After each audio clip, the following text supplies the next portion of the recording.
By the way दोस्तों, Saturday night live की खुद ही बोल रहा था, खुद ही कंफ्यूज हो गया। बाय द वे दोस्तों, सैटरडे नाइट मेन इवेंट की प्रेडिक्शन वीडियो आ रखी है, तो नहीं देखी तो देख लेना जाके। तो yes, जो चैंपियंस ऑफ द वर्ल्ड में 3DX the best wrestling creator on this coordinate with the best wrestling audience. Topic बहुत बढ़िया है और हम रिव्यू करने वाले इन मैचेस को। अपेरेंटली ऐसा लग रहा है कि वो बुड्ढों के बीच मैच हो गया, बट ये बुड्ढों के बीच मैच नहीं है। ये ऐसे मैचेस है जो कि हमें बहुत लेट देखने को मिले। फॉर एग्जांपल, जब हम पहले बोला करते थे कि यार ड्रीम मैचेस में भी एजे वर्सेस सेथ रॉलिंस, एजे वर्सेस पंक, सेथ वर्सेस पंक, तो अगर इस टाइप के मैचेस ही अगर हमें लेट देखने को मिले तो कैसा हाल होता है और क्या रहा। सबसे पहले तो मैं आपको बताना चाहता हूं कि ये वीडियो के 2 पार्ट होने वाले हैं। एक पार्ट आज आया है तो एक पार्ट कल आएगा। सबसे पहले पार्ट में सबसे पहले मैच से शुरू करते हैं, that is Goldberg versus the Undertaker super showdown 2019। अगर आप मेरे को एटलीस्ट 2019 से जान रहे हो तो आपको पता होगा मेरा और गोल्डबर्ग का कितना पर्सनल क्लोज रिलेशनशिप रहा है, जो हम दोनों ने रोमांटिक रिलेशनशिप शेयर किया है उस मैच से, या फिर सेथ रॉलिंस और फील्ड वाले मैच से जो 2019 के दौरान हुआ था। Like 2019 was just very dear to me. अब गोल्डबर्ग और अंडरटेकर का ये ऐसा मैच था जिसने सऊदी अरेबिया के लिए तो लाइक बेइज्जती करवाई दी। मतलब ऐसा लगा हमें कि यार सऊदी अरेबिया के सारे शोज लगता है गंदे ही होने वाले, साथ ही साथ हमें अंडरटेकर को भी हेट करवाने पे मजबूर कर दिया। वो तो हमारी अकल थोड़ी चल रही थी, हमें पता था कि नहीं हमें अंडरटेकर को हेट नहीं करना हमें गोल्डबर्ग को ही है, क्योंकि इस पगलेट की वजह से ही सब हुआ है। वहां फुड़वा के आ गया अपना सर बैक स्टेज में, जिसकी वजह से अनकॉन्शियस हो गया और पूरी रिंग में ऐसे लड़ रहा है जैसे कोई बेहोशी आत्मा चल रही है। अंडरटेकर को भी बेचारे इतने बड़े घोड़े को संभालना पड़ा कि भैया क्या हो गया, कैसे चल रहा है। उसकी वजह से मैच तो ऑब्वियसली तहस नहस था ही था, बेड़ा गर्क था ही था, और उसके ऊपर से गोल्डबर्ग के बॉची मूव्स, जो होश में भी कभी कभी बॉच कर देता है, तो वो तो जब बेहोश हो तो एब्सोल्युटली करना ही था। भाई कौन था अंडरटेकर मरते मरते बचा या गोल्डबर्ग मरते मरते बचा? I think tombstone pile driver इस तरीके से ली गोल्डबर्ग ने कि पूछो ही मत।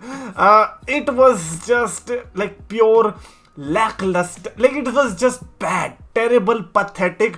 ये मैच ऐसा था जो कि ना ही होता तो ज्यादा बढ़िया रहता। कोई ड्रीम ऐसे होते ना कि टूटने चाहिए यार। तू ये वाला ड्रीम देख रहा है तो भाई तेरे को तो ना तकिया लगा के मार दो। भाई ऐसे ड्रीम देखने नहीं चाहिए थे। हमें क्या पता था अंडरटेकर वर्सेस गोल्डबर्ग इस तरीके से होने वाला, और हमें क्या पता अंडरटेकर वर्सेस स्टिंग भी ऐसे ही होता। नहीं यार, स्टिंग से तो मेरी हाई होप्स है। Sting is not like Goldberg, come on यार।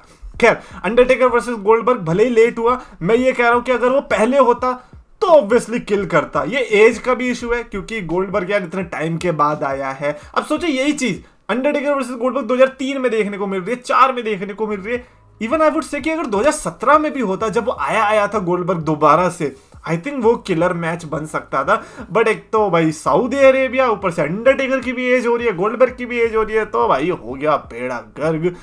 I really hated that match, और ये लेट हुआ है, आई अग्री। ये जल्दी होता तो शायद से अच्छा होता।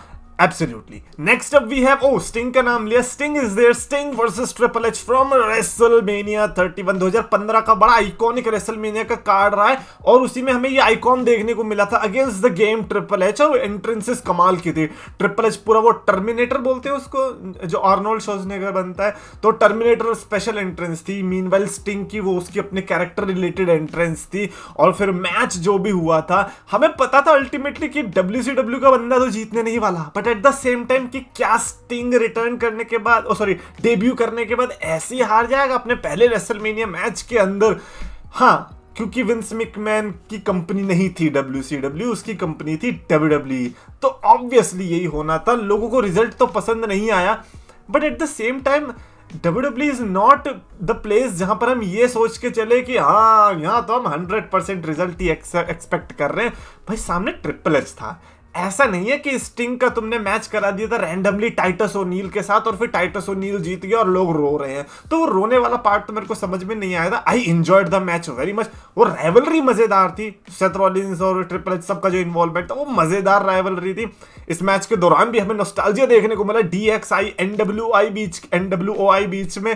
तो overall like it was definitely a fun match. मैं अब लुक बैक करता हूं तो भी मेरे को कोई कंप्लेन नजर नहीं आती है। विनर का जो मेरे को कंप्लेन दिखती है वो ऑडियंस की तरफ से दिखती है। मेरे को एक्चुअली में कोई प्रॉब्लम नहीं है स्टिंग के हारने से, स्पेशली अगर इस तरीके से मैच होता है। तो लोगों को लगता है कि यहाँ पर अगर स्टिंग जीत जाता तो कुछ अलग, आई डोंट थिंक सो कुछ अलग होता, क्योंकि उसके बाद भी वो लड़ ही रहा था और सेथ रॉलिंस ने तो इंजर्ड कर ही दिया। तो अगर वो जीत भी जाता तो भी सेथ रॉलिंस से इंजर्ड हो ही रहा था, तो आई डोंट थिंक सो कुछ चेंज होता। बट या Sting versus triple H late हुआ, इसका ऑब्वियसली रीजन तो हमें पता ही है, ना तो स्टिंग डब्ल्यूडब्ल्यूई में था, ना ही ट्रिपल एच WCW या फिर TNA में था।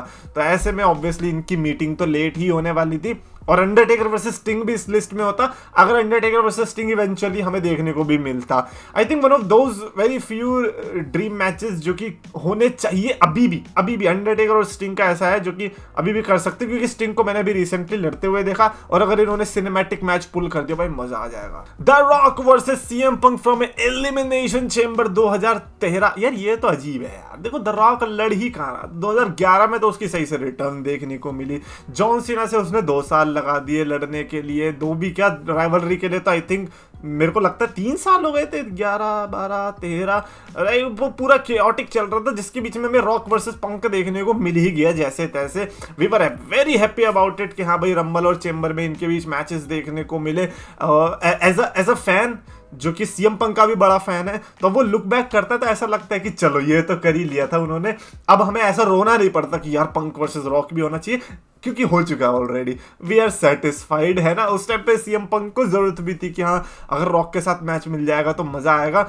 मैं इसको नहीं कहूंगा कि पंक वर्सेस रॉक लेट हुआ, बिकॉज आप अर्ली कैसे कह सकते हो? आप क्या मेरे को ये कह रहे हो कि रॉक वर्सेस पंक होता 2009 में, 8 में, 10 में, 11 में? 2013 वॉज परफेक्ट। भाई चैंपियनशिप अगर कहीं जानी थी तो ऑब्वियसली वो रॉक से बढ़िया फिर तो क्या ही ऑप्शन हो सकता था। I would disagree, I don't think so कि ये लेट था। आई थिंक जो हुआ परफेक्ट टाइम पे हुआ। Next up we have Bobby Lashley is in the house baby. Bobby Lashley versus Brock Lesnar के बीच मैचेस देखने को मिले, रॉयल रंबल के अंदर, क्राउन ज्वेल के अंदर एंड एलिमिनेशन चेंबर 2023 में मैचेस देखने को मिले। राइवलरी कमाल की थी। बॉबी हु का हमें एक बड़ा आइकॉनिक मीम देखने को मिला, इससे रिलेटेड काफी चीजें रिसेंटली बातें सामने आई। बॉबी लैशली ने बताया कि उन्होंने बोला था कि यार हमें एक टैग टीम बना लेनी चाहिए थी, मतलब इस तरीके के आइडियाज पिच किए थे, लेकिन वो कभी हुआ भी नहीं। ब्रॉक लेसनर कभी टैग टीम में नहीं आने वाला, specially against a black talent.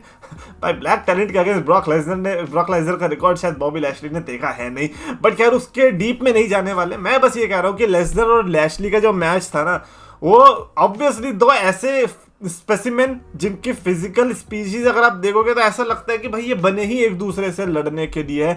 और मैं जेन्युइनली बताऊं, लैशली का वो कौन सा था, कोरोना वाला टाइम था 2020 वाला, भाई वो वाला लैशली का अलग ही था। वो वाला लैशली लड़ना चाहिए था लेसनर से। मेरे को लगा कि जो लेसनर से लड़ा था वो थोड़ा वीक वाला बॉबी लैशली था, और इसीलिए मेरे को लगता है कि आज ज्यादा लोग उस राइवलरी को याद भी नहीं रखते। बट इमेजिन वही कोरोना के टाइम पे जो लैशली था उसके अगेंस्ट अगर ब्रॉक लेसनर आता, भाई ताबड़ तोड़ राइवलरी होती। तो आई थिंक यार this was late, but at the same time Brock Lesnar का ही रिटर्न 2021 में हुआ था, राइट? 2020 के बाद 21 में आया था। I hope I am getting the timeline right, but क्योंकि लेसनर एब्सेंट था तो फिर क्या ही कह सकते हैं। बट हाँ टेक्निकली देखा जाए तो ऑब्वियसली लेट था, मैं तो पहले ही एक्सपेक्ट कर रहा था इनका मैच। एंड फाइनली इस वीडियो का जो फाइनल मैच है वो है, क्योंकि फिर अगली वीडियो कल आने वाली, Hulk Hogan versus Shawn Michaels SummerSlam 2005 है। ये बहुत फनी मैच था, अगर किसी ने नहीं देखा ये वाला मैच तो डेफिनेटली देगा, क्योंकि इस मैच ने जो फनी इंसिडेंट्स दिखाए हैं, it was just crazy. 2 of the biggest stars मैं कहूंगा WWE के लिए जो रहे। हल्क होगन भी WWE का बहुत बड़ा पार्ट रहे हैं, शॉन माइकल्स भी एक टाइम पे WWE के लिए पोस्टर बॉय थे कि भाई शॉन माइकल्स से बड़ा कोई है ही नहीं। और फिर जब इन दोनों का क्लैश हुआ, इट वॉज जस्ट लाइक कि जैसे जॉन सीना वर्सेस रॉक देख रहे हो। बट शॉन वर्सेस होगन के अंदर कभी भी मेरे को लगा कि वो फील नहीं आ पाए। For some reason Shawn versus Hogan was not the match जिसके लिए मैं कभी लुक फॉरवर्ड किया। मेरे को अभी भी ऐसा नहीं होता कि होगन वर्सेस शॉन का मैं कभी मैच देखना चाहूंगा। Even though Shawn Michaels is that superstar जिसके ड्रीम मैचेस की लिस्ट आज भी बनती है कि भैया Michaels versus AJ, Michaels versus Seth Rollins, Michaels versus Punk, ये सब मैचेस बनते हैं। बट माइकल्स वर्सेस होगन में भी हो सकता है कि होगन के लिए मैं, क्योंकि उस टाइम पे नहीं था तो इसलिए मैं उतना एक्साइटेड नहीं था। बट मैं इसमें कह भी नहीं सकता कि लेट था, क्योंकि भाई 2005 में तो मैंने देख देखनी शुरू की थी। और हल्क होगन जी के बारे में तो हम क्या बोलेंगे भाई, जिनकी जितनी उनकी एज है उतने तो हमारे सर पे बाल है। तो भाई I don't know man, I don't know what to say about, but anyways that's it for this video. Definitely comments में आप अपने थॉट्स लिख के बताना। मैं आपसे पता है क्या जानना चाहूंगा, मैं ये जानना चाहूंगा कि जब स्टिंग वर्सेस ट्रिपल एच का हुआ था मैच, मेरे को ये बताओ आपको आया था मजा या नहीं आया था, या आप भी जो रोए थे बाकियों की तरह कि यार रिजल्ट गलत आया है ना। मतलब एक तो होता है ना कि अपना फेवरेट नहीं जीता, वो अलग है, लेकिन अब जब बड़े हो जाते हैं तब भी रोना आया कि अरे यार ऐसे कैसे ट्रिपल एच को हारना चाहिए था। कमेंट्स में लिखना। और आपको वीडियो पसंद आया तो प्लीज लाइक और शेयर और चैनल को सब्सक्राइब करो।